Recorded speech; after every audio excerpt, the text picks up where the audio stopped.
नमस्कार, एक न्यूज़ 24 देख रहे हैं आप और मैं हूं आपके साथ तान्या सिंह। प्रधानमंत्री नरेंद्र मोदी के तीसरे कार्यकाल के 100 दिन से अधिक हो चुके हैं। 100 दिन के कार्यकाल और बिहार से जुड़े राजनीतिक मुद्दों पर केंद्रीय मंत्री चिराग पासवान ने मंगलवार को एक एक्सक्लूसिव इंटरव्यू के दौरान चिराग पासवान सीएम नीतीश कुमार पर सॉफ्ट दिखे, तो वहीं आरजेडी से जुड़े सवालों पर भी खूब बोले।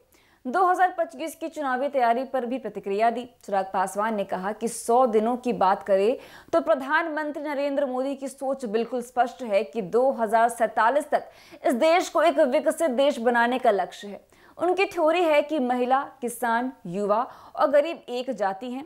इंफ्रास्ट्रक्चर के क्षेत्र में बहुत काम किया गया है। केवल 100 दिनों में करीब 3 लाख करोड़ की परियोजनाओं को शुरू किया गया है। पहली कैबिनेट में ही बहुत सारे फैसले लिए गए हैं।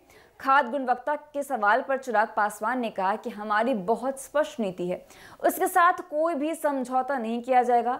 मिलावट की कोई गुंजाइश नहीं है और जो भी घटनाएं सामने आती है उसे कभी भी बर्दाश्त नहीं किया जाएगा। FSSAI एक ऐसी संस्था है जो इन सब विषयों पर लगातार मॉनिटरिंग करती रहती है। 2025 में बिहार में विधानसभा का चुनाव है।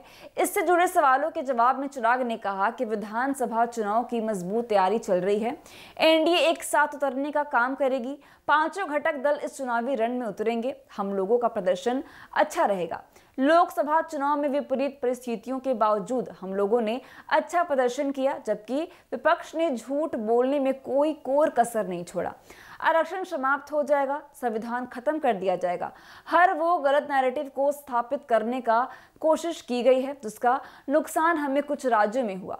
उत्तर प्रदेश उन राज्यों में से एक है, हालांकि यह बिहार में नहीं हो पाया। 2025 के चुनाव में भी विपक्ष कहीं दूर दूर तक नहीं टिकेगा। सवालों के जवाब में केंद्रीय मंत्री चिराग पासवान ने कहा कि नीतीश कुमार के साथ अब सब ठीक हो गया है, क्योंकि अब संवाद करने का मौका मिला है।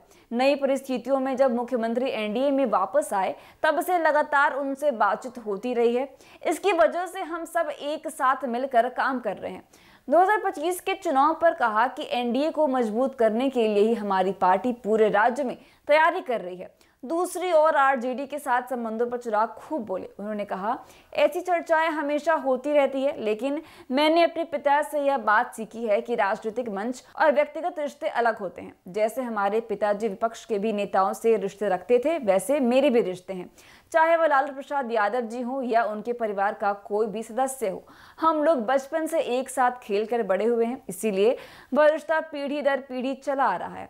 यह व्यक्तिगत रिश्ता है, उसका कोई राजनीतिक से लेना देना नहीं है। जातीय गणना पर चिराग ने कहा कि मैं इसका पक्षधर हूं।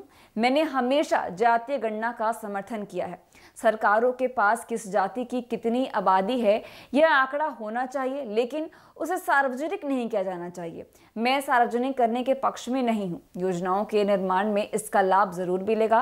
वहीं दूसरी ओर जेडीयू मंत्री अशोक चौधरी के एक ट्वीट से मचे बवाल पर चिराग ने कहा कि उनके इसके बारे में कोई जानकारी नहीं है कि उन्होंने क्या ट्वीट किया है और उन्होंने क्या लिखा है। मुझे इसकी कोई जानकारी नहीं है। तो फिलहाल के लिए बस इतना ही। ऐसी तमाम खबरों के लिए देखते रहिए न्यूज़ 24। धन्यवाद।